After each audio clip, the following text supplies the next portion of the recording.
Is this thing on? It is on. Hi, everybody. Welcome back. I had an idea this morning. It's always dangerous when that happens right before a video because I never know what is going to happen after that. Before we get started, I want to share something amazing with you that I don't really, I'm just doing a welcome back thing there. I don't really understand it. And that's kind of why it's got a feeling of, I don't know, magic. So LinkedIn, 1,616 views last week of my 2 videos. This morning, the post I put up yesterday, good morning, Maggie. The post I put up yesterday on LinkedIn got 16 views. We have 16 weeks since my Facebook following jumped from 3,584 to this morning 6,100. Good morning, Rob. All of these things are extraordinary, and thank you. The thing is, I don't understand where all the 6s and 1s are coming from. We have 120 new members of We Are the Unforgettables Facebook group. 12 is 2 6s. I'm not sure. All I know is it is a beautiful thing to see that kind of synchronicity. And it's a beautiful thing to be inside today because it is raining like it has forgotten how much fun raining is outside. So with that said, I'm going to take a sip of this restorative beverage, which makes me say, oh, that's too hot. I'm going to wait. So the topic today is imposter syndrome. And the reason we are talking about imposter syndrome, I'm just moving my little mouse over here.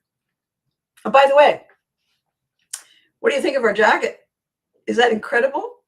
We wowed everybody at Fanaticon, which is a local fan convention in Ottawa. It's a one-day event. It's been going on for 6-7 years now. And I've gone to every single one of them just to make Lance Moran's life interesting. And we went this time with our team jackets, our Unforgettables team jackets. They're gorgeous. They're varsity. And you can put on what it says on my arm is Abby Mom, right? And the front has got an A and it's got a letter 1 and la-di-da. And so they're all customizable. Anyway, we went, people were saying, oh, can I get one of those? Oh my God, can I get one of those? Lance walks by and he says, what are you doing? What? Best time ever. Anyway, what I want to talk today about is this thing that gets in our way.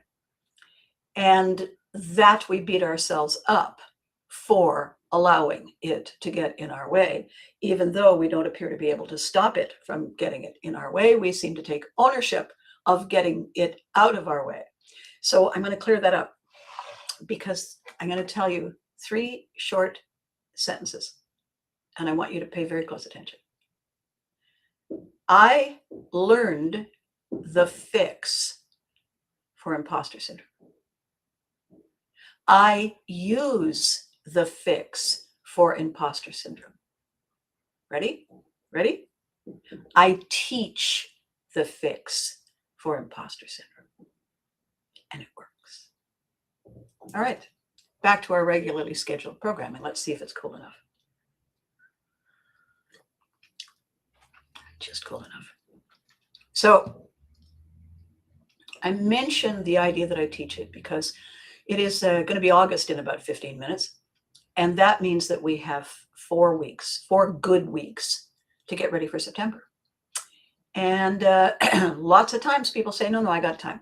And then at the last minute, they say, I don't have time. And as I have been here for a while, since like 15 minutes before her, I know that it sneaks up on us. I know what it's like to wish I had started sooner. I know what the put it off part of the brain is and does. I get that. That's why I'm talking about it in July. And reminding you what it was like the last time. So what I'm offering are clinics online twice a week, 2 hours each session. You can have a friend. So you pay for it or you share the fee, but you bring a friend. We do it online. And what I do in 2 weeks, 8 hours, is give you the tools to ready yourself for everything that's coming, to get your stuff out of the way, get it sorted. I'm not talking about whoever that person is who says get rid of everything. Not that. Reorganize it, prioritize it, put you in charge. There are actual skills, there are actual steps, there are actual processes.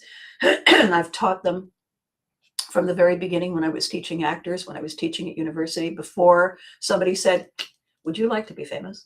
And I didn't ask them what they meant by that.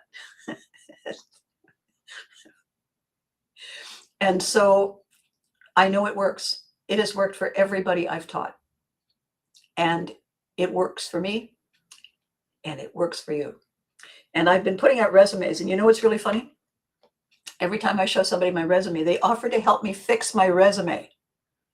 And I say, okay, so that's a stalling tactic. Obviously, I haven't hit you where you live. If you watch my videos and you see what I am able to override every glitch first thing, you will know that I know what I'm talking about. We don't really care what other people think. If you're the gatekeeper that gets my resume, yeah, forget the person you're passing it on to. Do you have imposter syndrome? You want to do stuff better? Okay, just jot down the contact, right? And we'll talk. In the meantime, I'm going to do morning sessions, afternoon sessions, and evening sessions, Monday, Tuesday, Wednesday, and Thursday through August. And we just set up, are you the Monday at 10 o'clock? Fine, then you're the Monday at 10 o'clock. There's 2 of them. Are you the Tuesday at 2 o'clock? Then there's 2 of them. And if it's Tuesday, is it also Thursday? Yes. If it's Monday, is it also Wednesday? Yes. Simple.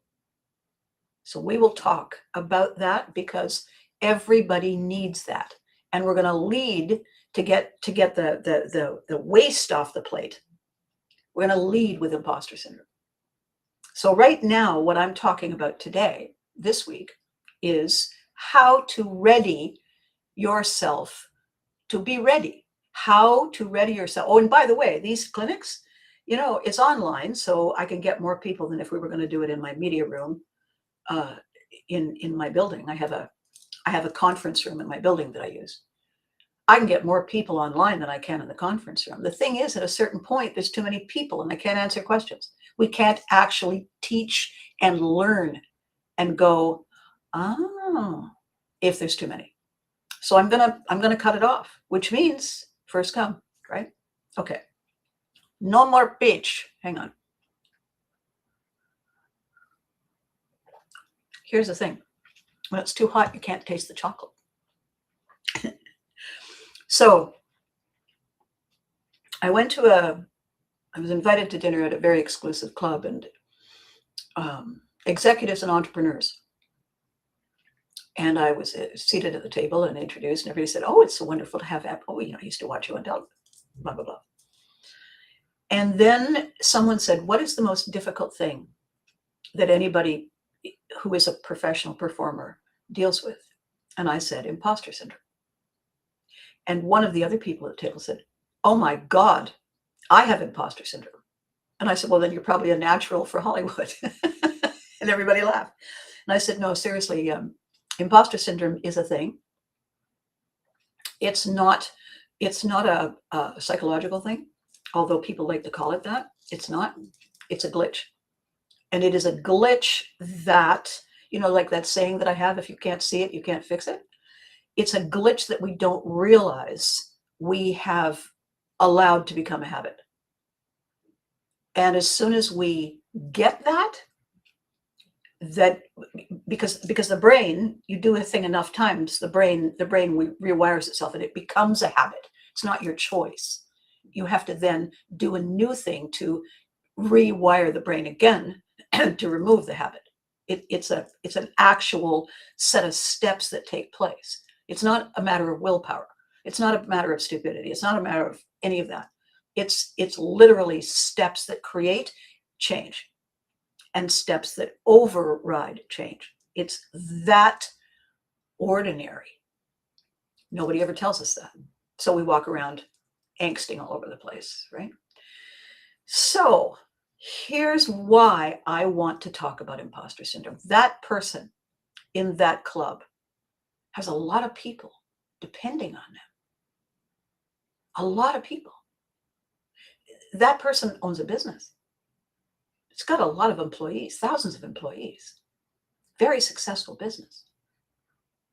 If that individual is caught in a moment second guessing and misses a window of opportunity, not only does he suffer, not only does the company suffer, but every person in that company and all of the people who depend on them suffer.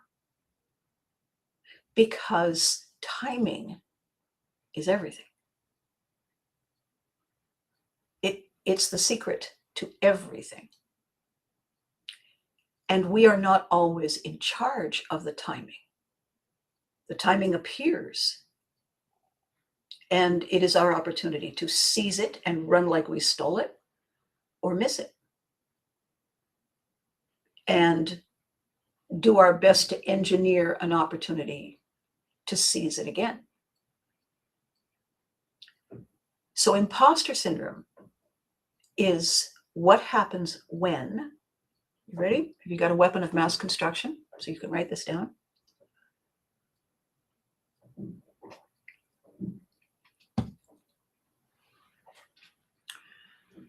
Imposter syndrome is what happens when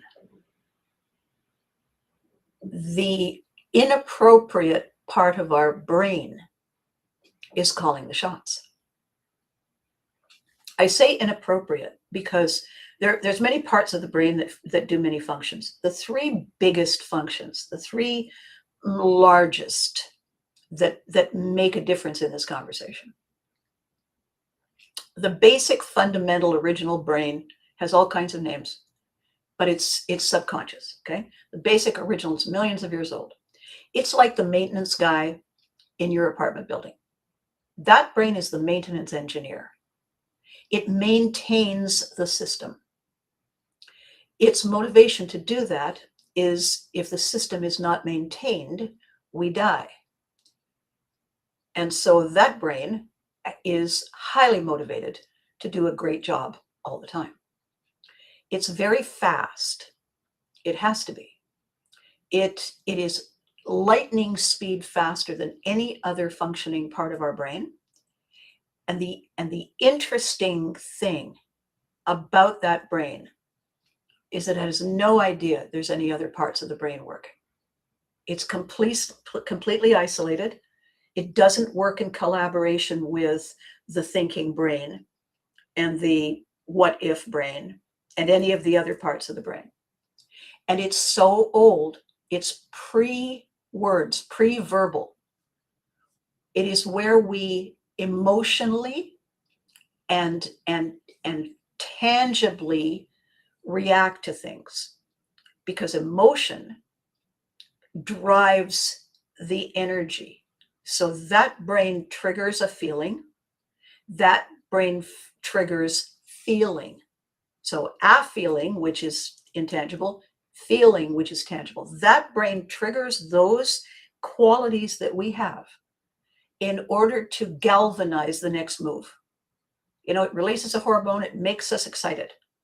We're going to move faster. It releases that, it solves that, it blocks the other so that we are only focused on this. You know, you're standing in the middle of the African thing, and there's all kinds of things to look at. But if you're an impala and you want to survive, you're basically focused on the cheetah and the lion, and maybe the jackal. You're not looking at anything else, because those are the reasons you're still here and may not be. That is like your subconscious brain homing in on exactly the most critical thing. When it doesn't have to do that critical thing, it hands it off to the conscious brain. Here you go, and does all the other stuff. That subconscious brain does 95% of the work. Everything else is shared between the other parts of the brain, the remaining 5%. And they don't know that. Everybody thinks they're in charge. Everybody thinks they're all that in a bag of chips. So what does this have to do with the imposter syndrome? Imposter syndrome is not here. It's here. The imposter syndrome is overthinking. The imposter syndrome is hypervigilance. We get triggered by something, we're going to get triggered again. If something goes boom, we're going to jump higher the next time. If somebody lies to us, we're going to react bigger the next time. Those are thinking strategies. That is where the imposter syndrome lives. Why does it overtake us? Why does it get in the way? It gets in the way when we are so hypervigilant, we are doing our best to resist the reaction, to resist the logical, sensible thing. We're stalling. Meanwhile, the maintenance engineer brain is carrying on. You can stall all you like, but eventually you can stall as long as you like. But if you're tired, that brain is going to finally just say lights out. If that brain is concerned and we are on a mission, no amount of saying I'm tired is going to work. It's going to keep you up until the work is done. So, and this is just, I'm giving you the tip of the iceberg because I want you to know, really know that I get it. I'm not being, I get it. I get it because I was taught it. I get it because after I was taught it, I realized how valuable it was to know and use. And then everybody I met after that, I realized that they didn't know and I could teach them. And I have. Every student, every job scenario, every client, I have shown them the mechanics of overriding the imposter syndrome. And I'm going to tell you why there is one hook about it that gets in the way. All right? There is one hook that it takes practice and practice and practice to be aware of. And I'm going to talk about that in just a second.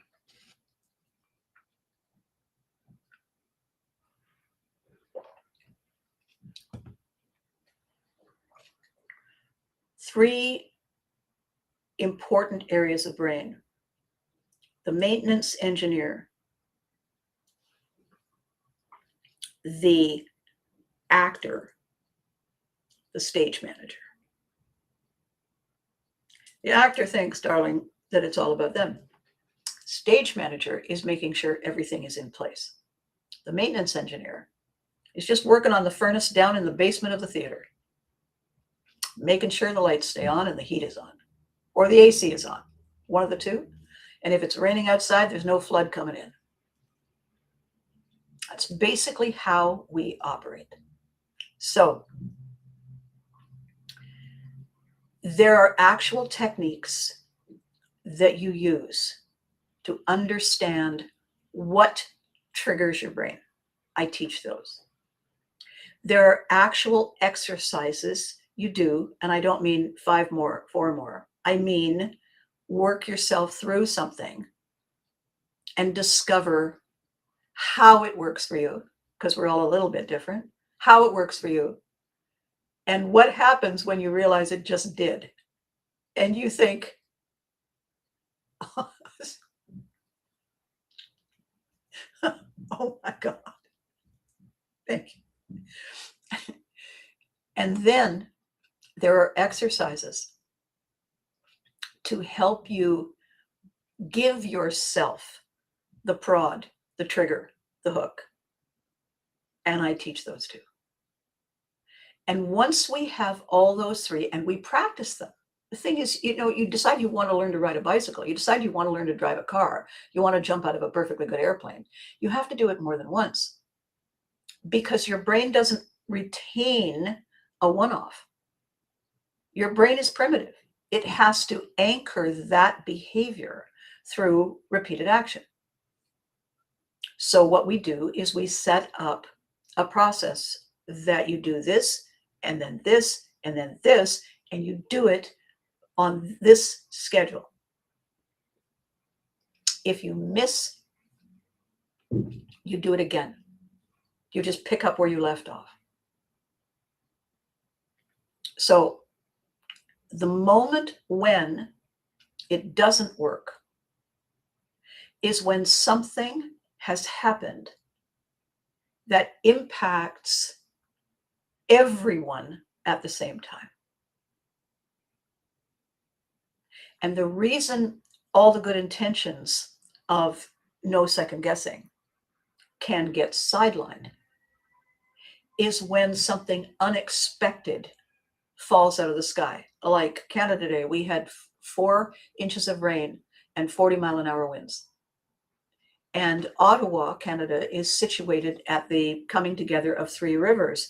Rivers don't come together at the top of a mountain, they come together at the bottom of a mountain. So the ground is lower in the core of Ottawa than in the surrounding area. So basements were flooded, businesses were flooded, schools, hospitals, roads were flooded, cars were swamped, belongings in basements destroyed, ruined, foundations dug, leached away, infrastructure in roads destroyed. So it's a massive cleanup. It's a massive cleanup. When we suddenly realized how hard it was raining and how long it was raining, we were suddenly wondering if we had re-signed our insurance. We were suddenly wondering if we have batteries, if our phone is charged. We were suddenly wondering all these things that we were going to take care of later, in August. We had those fleeting moments of second guessing. You had all the time in the world. Yeah. What happened to interrupt all that second guessing was a sudden boom, crack-a-lack-a-lacka of thunder after the flash of lightning and the sound of the rain getting harder. That drove all the second guessing and the sniping and carping and swarping out of our heads. Why? Because the maintenance engineer said, grab the buckets, grab the life preservers. Do it, do it, do it, do it. And we didn't have time for thinking. And if we don't have time for thinking, we don't have time for second guessing. We did all the thinking. Now it's plan, do. Plan, do, plan, do, plan, do. Right? That's what happens to all of us. It is after the deluge, in the silence after the thunder boom, that the thinking brain is given its moment back on stage. Because the maintenance, trouble gone? Good. I'm going to get the heart beating normally again. I'm going to get the blood flowing normally again. I'm going to get the breathing going again. I'm going to get the digestion going again. Because that's its job. Maintain us and then ready for attack. But maintain us is first. So, crisis is not something that sends a note and says, hi, this is crisis. There's going to be a crisis in a few minutes. I thought you might like to know. That's not what a crisis does.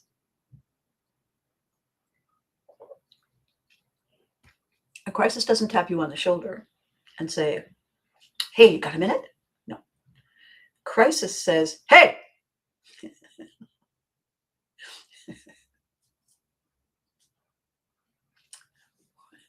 enough with the pleasantries.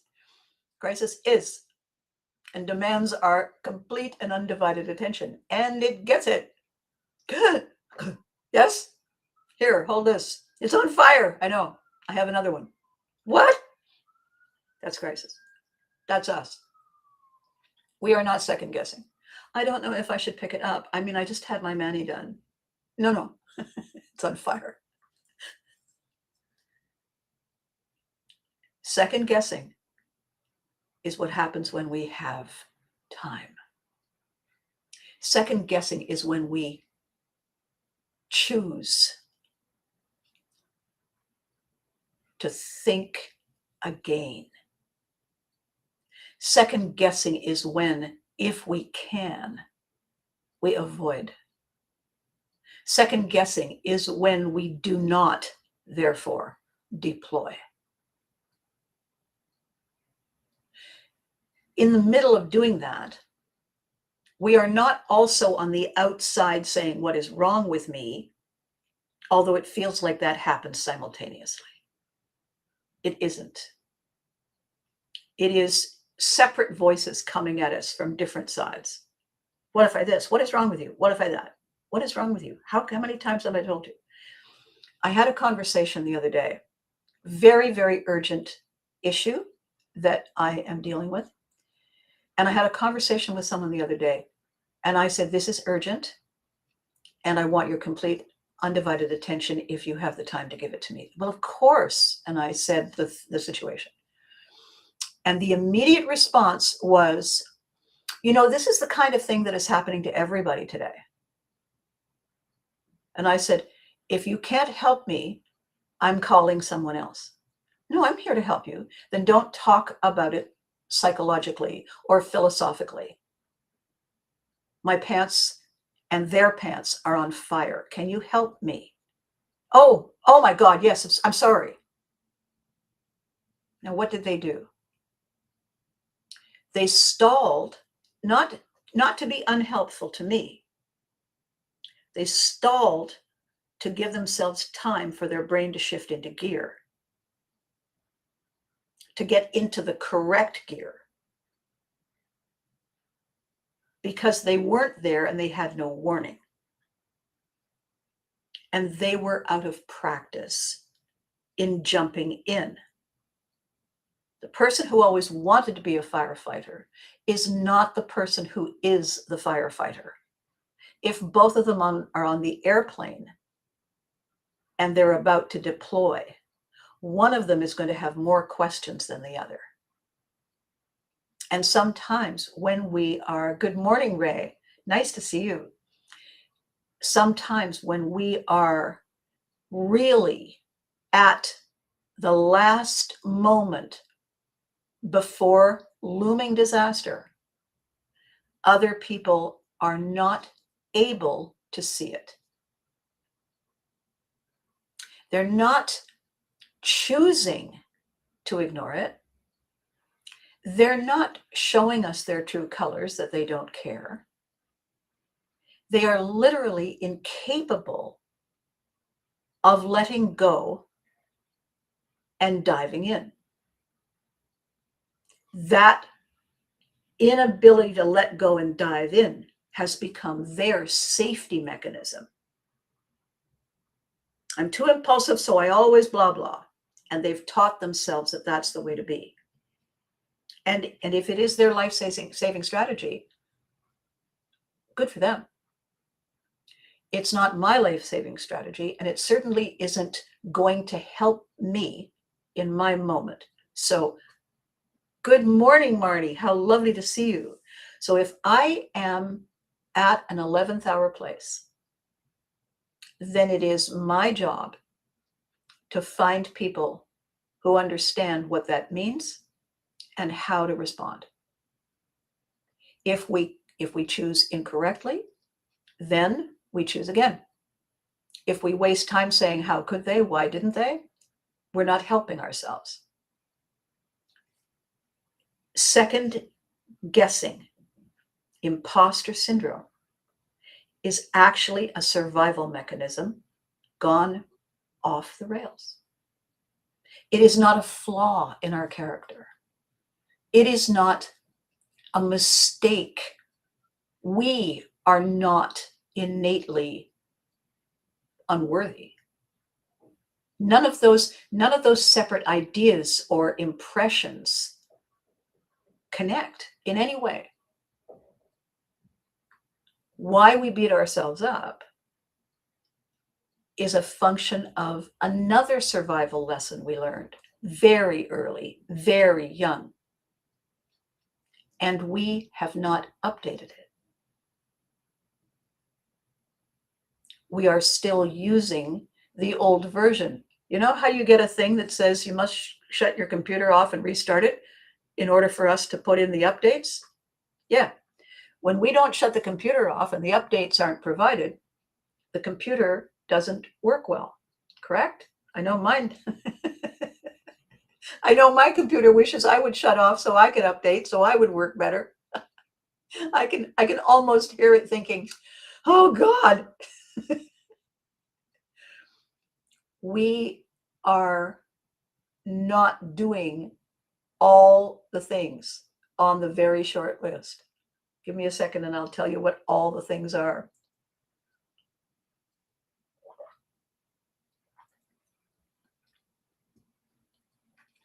My original post for the theme for today's video was, is this thing on? Wait, am I on? We're live? I thought that was the right way to introduce imposter syndrome because I liked it. And then I thought probably unhelpful for people who haven't had my background. So here, are you laughing at the is this thing on, Rob? I bet you are. Is this thing on? Am I on? No. I'm not supposed to be on. I need a minute. That's imposter syndrome. So here's what happens to us. Somebody teaches us something all the time. From the time we're born, somebody teaches us something. And they're the only other person in the room, so we listen to them. It's not like we had choices and said, I'm going to pick them. No, there's one person who teaches us. So we learn. And we don't know whether it's good or bad. They're the only one teaching us. We have nothing. No, we have no context. So we learn that. And then gradually we start adding our own little improvements to it so that it's our thing. You know, yes, it was their thing, but it's my thing now. Yes, I call it my thing. And then at some point, our teacher comes back and says, no, honey, no, you're holding it by the wrong end. Here, remember, it's this way. Ah, that's why I got all this stuff on. So we remove the improvements, and then we learn some more, and then we learn some more. And then the origins of the imposter syndrome. We get sent to school. School isn't where the imposter syndrome is, by the way. Those of us in the teaching profession, I am not raging against the machine. When we go to another cave where there is another person teaching, we are now being taught two separate ways of looking at the same thing. And we don't know which one to follow. Well, if they sent me here, does that mean they don't know what they're doing? Does it mean that these people know more? Does it mean that they're scared? They don't know? Does it mean they don't like me anymore?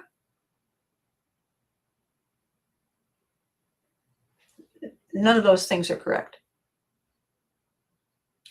We get sent there to learn from people who know different things. Oh, because these people know these things. Those people know those things. And eventually we leave those people and we go to these people because they know even more things, different things. And each one of them becomes our teacher. But this brain that only believes we live in a cave and it's only one tribe, doesn't understand that there are different teachers. It understands that there are conflicting messages. And so it ignores them and just keeps running the maintenance furnace in the basement. The thinking brain doesn't know which to choose. And the one in front, the stage manager who's calling the shots and saying, we do this first, then we do it second. First, second. Socks first, shoes next. That brain is the one that gets overloaded. But what happens when we go back to, I don't know, I'm so confused. And while it's confused, the actor brain doesn't know, am I on or am I not? Meanwhile, the maintenance engineer is just fuel in the furnace. And we end up with no clear, true path. We end up with many options of paths. And if we have too long to think about it, good morning, Alona. How lovely to see you. Welcome to my home. When we have too many options, too many paths, we can stand there at the fork in the road and use up, I didn't say waste, use up, invest a lot of valuable time wondering if it's this one or this one. If I am having a conversation about something important and immediate and relevant, how do I close the window? It's raining hard. I want to talk to the person who knows how to close a window. It is not the time I need to talk to somebody who likes to debate Plato and Socrates and the works of William Shakespeare. Helpful in their moment, not while the rain is raining on the living room floor. How do I choose? Oh, I've always wanted to know more about Shakespeare, but now my socks are wet.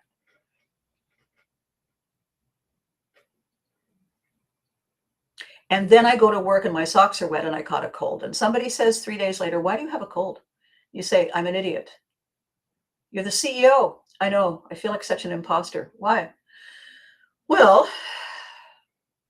I was thinking about Socrates and Plato instead of the guy who shows you how to fix a leaky window. In the storm? I know. And you're the CEO? I know. Don't remind me. What? We need a new CEO. Let's call a meeting of the board. No, don't tell anybody. Please don't tell anybody. I'm trying my best. That's a really badly written episode of a sitcom about imposter syndrome. And if it hasn't occurred to you, I just thought it up on the spot. Clearly it needs work. This is the thing that I want to be able to share with all of you. We have so many people. My dear, beautiful, wonderful friend, Marnie Edwards, who is with us this morning. The entire street in front of her, the entire length of the street in front of her home is now not a street in front of her home. It is a playground for very large machines that are picking things up and putting them down and picking things up and putting them down and making really loud noises from 7 in the morning until 7 at night. Otherwise known as sewer and infrastructure upgrade. They've blocked off her entire street. Unless Marnie is still in touch with those lovely people we all used to know back in the day who fly those helicopters and can come down and get you, she's pretty much there. Can anybody deliver everything by airmail? No. Does anybody have cross-country skis? It isn't snowing. Marnie's in for a bit of a bit. And oh, by the way, it's raining like everything today. So probably they're getting a lot done on Marnie's street today. Everything they're digging out is now goop. It's goop. And it doesn't stay. So the benefit, if there could possibly be a benefit in Marnie's scenario, is that there is absolutely no room for imposter syndrome. There is no room. Marnie and her beloved bought that house many years ago. It is the home of a lifetime. And it is the best place for her. There is nothing to second guess. There is nothing to say about how many people and how many, emergency runs to do this or that should have been done before. They were done. This is one of those things. When the tornado hits Tornado Alley, and by the way, why are people still living there? Is the thought that pops into my head. Second guesses are us. They're not thinking, why did we stay? They're too busy hanging on to it because it's not tethered to the ground. It's a mobile home. We're on our way. Well, you always wanted to see the horizon. Here it comes. So this is the one thing I'm leading up to. The one thing that absolutely disrupts, slices through our tendency to second guess, our learned imposter syndrome, is urgency. Urgency cancels all other plans. Not permanently, but right now. And another word for urgency, so it doesn't have to be a tornado, and it doesn't have to be a sinkhole, and it doesn't have to be, you name it, that kind of thing. The other kind of urgency is a term called in the moment. And it is actually a learned behavior. The name for it was coined back in the 1970s by a psychologist from Poland whose grandfather taught him the technique, the in the moment technique, while their city was actively being bombed during the war. And what his grandfather taught him, he didn't say, I'm going to teach you how to not care or notice what's going on. He just did it. And he made it interesting. The learning of it was interesting. The pre-existing connection with the grandfather for him as a child was very solid. So everything his grandfather was teaching him was interesting, caught his complete attention. Oh my, like that. And he realized after the war that this thing his grandfather taught him, that they would just automatically do, it seemed. His grandfather would say, come, son, let's do our thing. Okay, grandfather. And they would do it. I'm sorry, segue. I'm sorry. Rob just said that his Alexa heard me say sinkhole, and now while I'm talking to Rob on the video, Alexa is giving him a definition of sinkhole.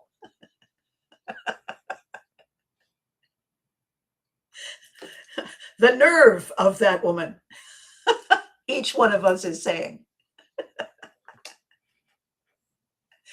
Rob, that's hilarious.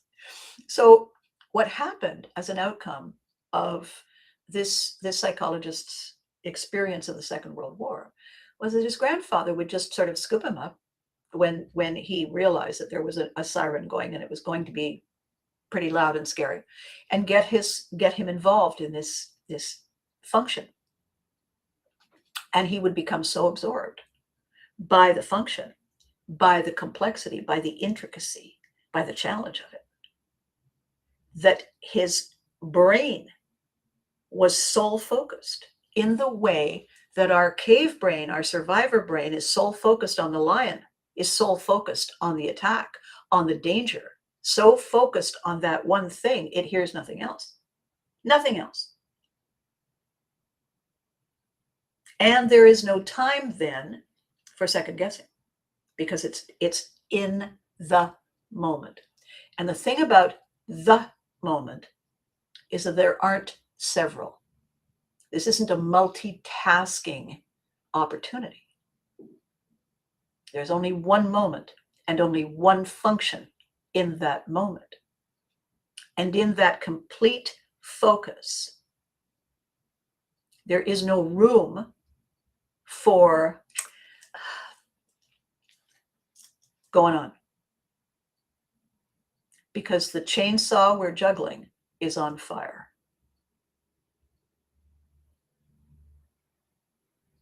And that, my metaphor, juggling flaming chainsaws, is my way of saying, zzz.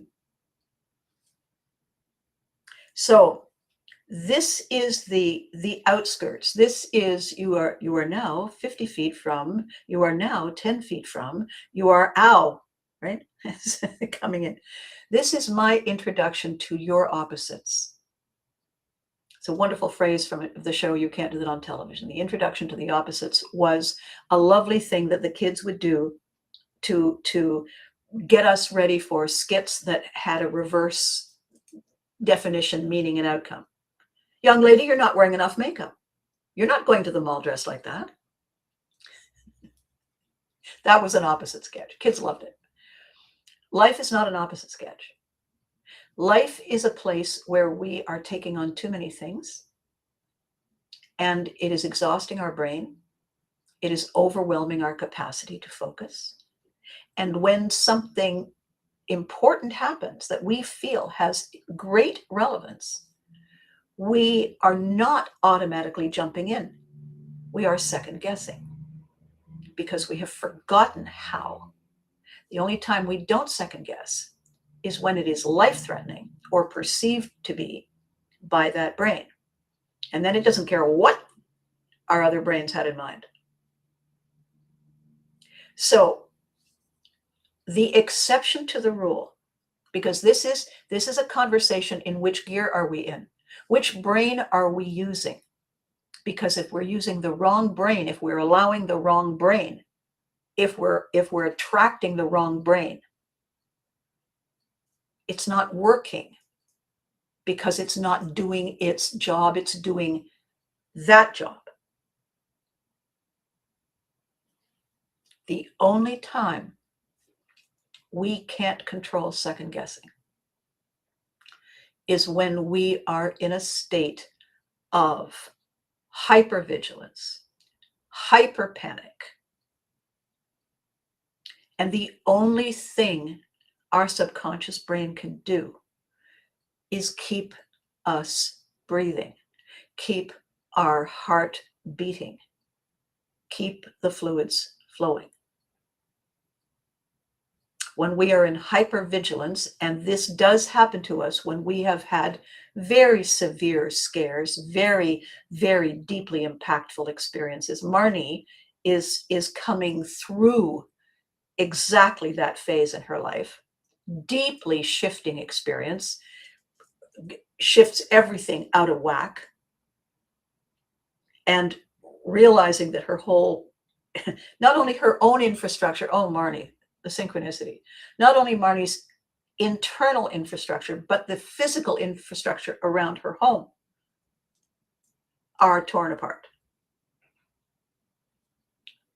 It is natural to just kind of sit there and say, I need a minute. So my big reason for setting up these clinics starting next week, the new me, my new me now, my new me now, my new me, my reset, my career life recalibration clinic is an opportunity for thee and me to talk about the things that aren't working, haven't been working, are not bringing to you what they used to. Why does it only take 2 weeks? Because 2 weeks is all you have, unless you want to sign up for a second course. 2 weeks is all you have to get yourself clear that it is not you getting it wrong,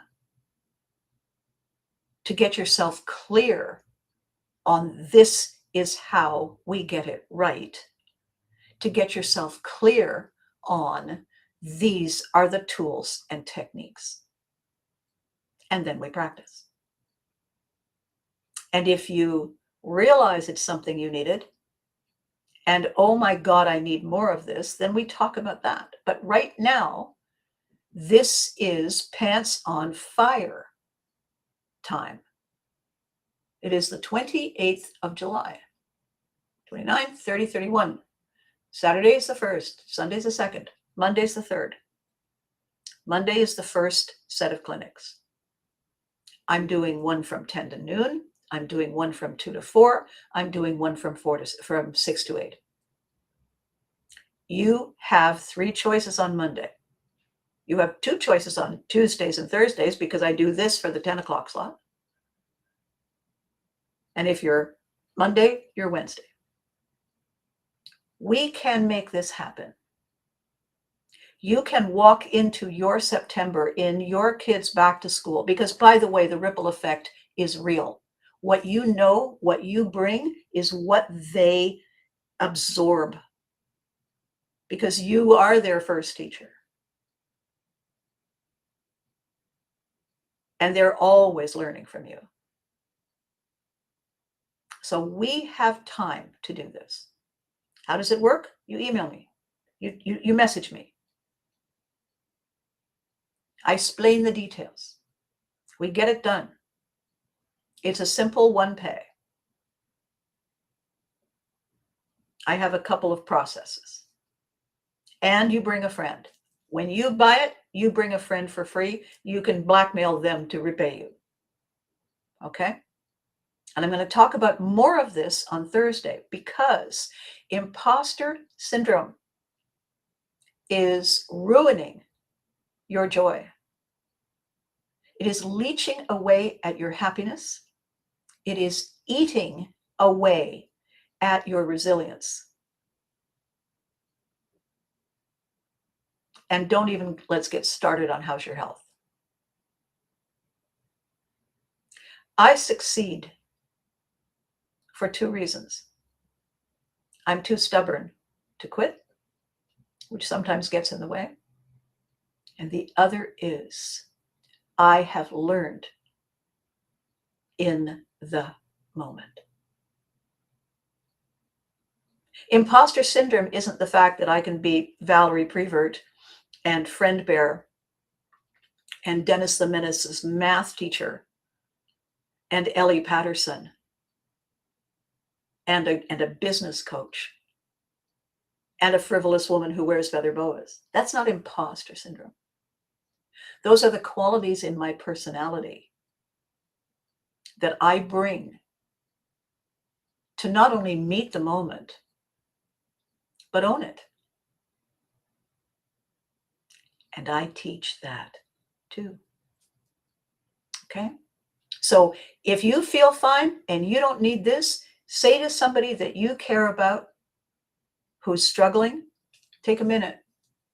Actually, take 55. Watch Abby. You want to sign up with me? Because there's no time like the present. There's no time like now in this moment. Right? Is it expensive? Nope. Nope. It's cheaper than coffee. I'll talk about that. Why isn't it more expensive? Because right now, your pants are on fire. You want more training? We'll discuss it. Right now, pants on fire is the point. I want to make it doable, not regrettable. So with that said, thank you for watching. Thank you, LinkedIn, for your 1,616 last week, for your 16 yesterday.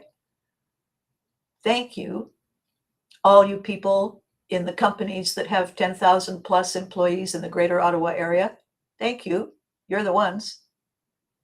Facebook, thank you, all over the map, everywhere. Thank you for making this doable, workable.